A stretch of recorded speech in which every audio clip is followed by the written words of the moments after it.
나의 가치관을 모르겠는 분들, 가치관을 찾아줄 3가지 문장을 보여드릴게요. 이 문장들의 빈칸을 채우다 보면 저절로 가치관을 발견한 나를 만나실 수 있을 거예요. 그럼 바로 출발할게요.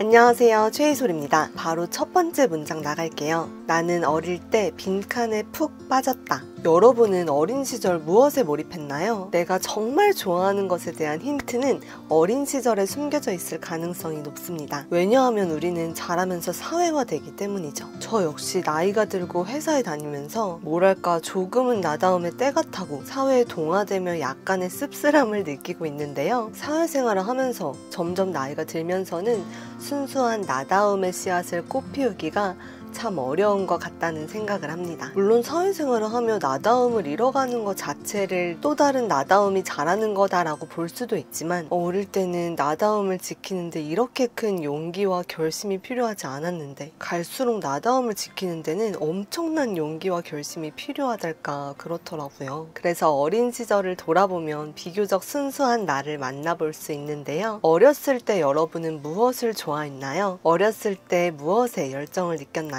어렸을 때 내가 노력하지 않아도 저절로 찾게 된 것, 저절로 하게 된 것은 무엇인가요? 어릴 때 썼던 일기와 어린 시절 찍은 사진을 꺼내보는 것도 도움이 됩니다. 나의 어린 시절을 잘 아는 부모님이나 친구들에게 물어보는 것도 좋고요. 나의 어린 시절을 돌아보며 이 문장을 채워보세요. 그럼 두 번째 문장으로 넘어가겠습니다. 나는 빈칸 한 사람이기를 원한다. 내가 바라는 나의 모습을 적어주면 되는데요. 우선 하나만 적지 말고 여러 개를 적어주세요. 30개, 50개도 괜찮아요. 그리고 그 중에서 핵심적인 문장을 1가지에서 3가지 정도 고를 거예요. 여러분은 나 자신이 어떤 사람이면 좋겠나요? 내가 어떤 가치관을 가지고 있느냐에 따라서 빈칸에 들어갈 내용이 달라집니다. 권력을 얻고 싶은 사람일 경우 나는 돈과 권력이 있는 사람이기를 원한다. 나는 대중들이 나를 선망하는 사람이기를 원한다. 나는 원하는 것을 바꿀 수 있는 영향력을 가진 사람이길 원한다. 이런 식으로 문장이 채워질 수 있고요. 사랑을 중시하는 사람의 경우 나는 소중한 사람들에게 마음껏 베풀 수 있는 사람이기를 원한다. 나는 가족과 화목한 관계를 쌓는 사람이기를 원한다. 나는 사랑하고 사랑받는 사람이기를 원한다. 같은 식으로 문장이 채워질 수 있죠. 건강을 중요하게 여기는 경우 나는 3대 500을 드는 사람이기를 원한다. 나는 건강에 좋지 않은 것은 절제하는 사람이기를 원한다. 나는 운동하는 습관을 가진 사람이기를 원한다. 이런 식으로 채워지겠죠? 그 밖에도 나는 스쿠버 다이빙 자격증을 딴 사람이기를 원한다. 나는 한 달에 한 권 책을 읽는 사람이기를 원한다. 이런 구체적인 내용부터 나는 경제적 자유를 이룬 사람이기를 원한다. 나는 따뜻하면서도 줏대 있는 사람이기를 원한다. 나는 편안한 사람이기를 원한다. 같은 추상적인 내용까지 자유롭게 적고 추려보세요. 마지막으로 3번째 문장 보여드릴게요. 나는 죽기 직전에 빈칸에 대해 후회하는 게 가장 두렵다. 두려움에 대해 직접적으로 물어보는 문장입니다. 여러분이 지금처럼 산다면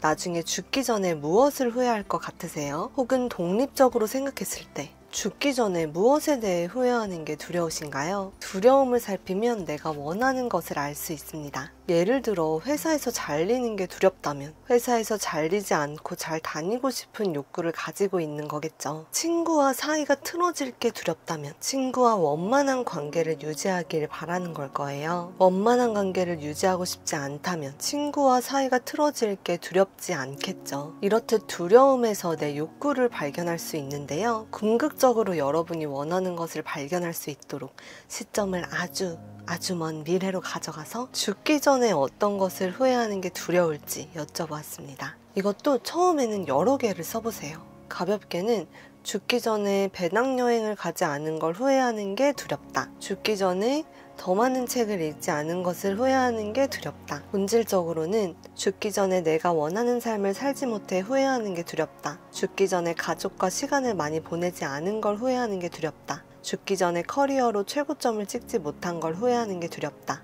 이런 예시가 있을 수 있죠. 내가 원하는 삶을 살지 못해 후회하는 게 두렵다면 주도적인 삶, 주체성을 중요하게 여기는 분일 수 있고요. 가족과 시간을 많이 보내지 못한 걸 후회하는 게 두렵다면 사랑, 관계를 중요하게 여기는 분일 수 있죠. 커리어로 최고점을 찍지 못한 걸 후회하는 게 두렵다면 성장, 발전을 중요하게 여기는 분일 수 있습니다. 이렇게 내가 두려워하는 것에 대해 헤아리면 내가 원하는 것을 발견할 수 있는데요. 두려운 것을 직면하기란 쉽지 않습니다. 하지만 조금만 용기를 내서 나의 두려움을 살피면 내가 진정 원하는 것을 발견해서 나중에 할 후회를 줄이실 수 있을 거예요. 오늘은 가치관을 발견하는 3가지 문장을 보내드렸는데요. 여러분의 문장 중 2-3가지 댓글로 많이 남겨주시고요. 오늘도 영상 보신 분들 평온한 바람이 솔솔 부는 솔솔길만 걸으시기를 바라겠습니다.